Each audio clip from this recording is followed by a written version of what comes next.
What's going on, guys, and welcome back to another video. Today we are going to be revisiting my review of the new Beetlejuice film. Now, before we get into the video, make sure to hit the subscribe button. We are 15 subscribers away from 100. I am very grateful for all of you. Make sure to follow me on all the social medias. And without further ado, let's get into it. On Thursday night, I made a video reviewing Beetlejuice on opening night. I wanted to make sure that I gave my first honest opinion right after seeing it, and I made the comment that I would revisit this film again this weekend to see whether or not my opinion has changed. Now, I will admit, I did have a moment of clarity. My opinion on this film has changed a lot. And it changed not because I think it needs a higher score, but it changed due to my enjoyment factor. So what I really have to take into consideration is what happened the first night I seen it. I was exhausted. We had a football game. We lost. There was so much involved throughout the day where maybe I didn't enjoy the movie as much as I wanted to. I saw it today at 12:30. The theater was packed. There was a 12 o'clock showing. It had almost a full theater. And at 12:30, we were pretty full in there as well. Now, my opinion on the storyline still changed.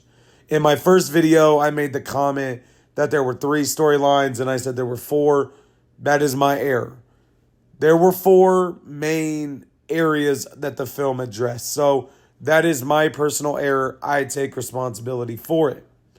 The storylines do have a purpose, but I felt that sometimes it could have been a little bit more compact, especially with somebody in Beetlejuice's life that plays a role at the beginning and in the middle, but then disappears for an extended period of time.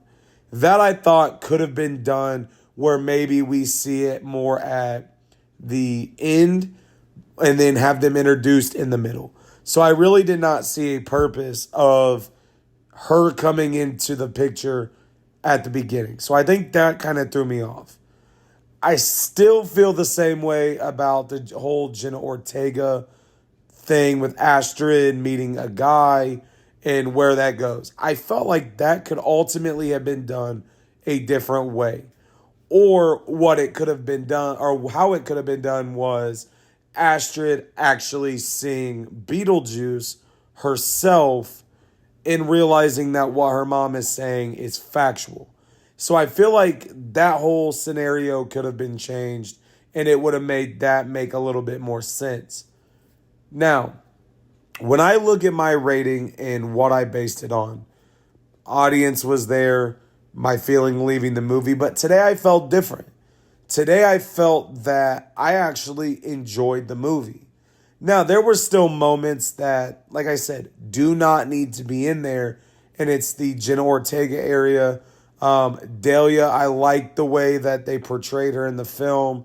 I really thought that seeing it again was the right call. Will I go see it another time? Absolutely not. But that's just because I've seen it twice in theaters. I try to limit myself to seeing it there. But once it hits digital in a month or so, I will purchase it and have it ready to go because I've already pre-ordered an exclusive Voodoo poster double feature collection where you get both movies. Now, when it comes to my re-rating on this film, I am bumping my score up significantly. I believe in the first one I gave it about a 2.3. I said it was bland. I stick to that comment. And it goes back to the storyline. It goes back to the way some of the characters are portrayed. I stick to that comment. I also stick to my comment that this film is very Addams Family-like, where you have the character portrayal. To me, Lydia's fiance Reminds me of the blonde-haired girl in Addams Family Values trying to take out all of her husbands, become rich, and you see it again. Uncle Fester. To me, that's that situation. And so I stick by that comment. However, I am bumping my score up very, very significantly.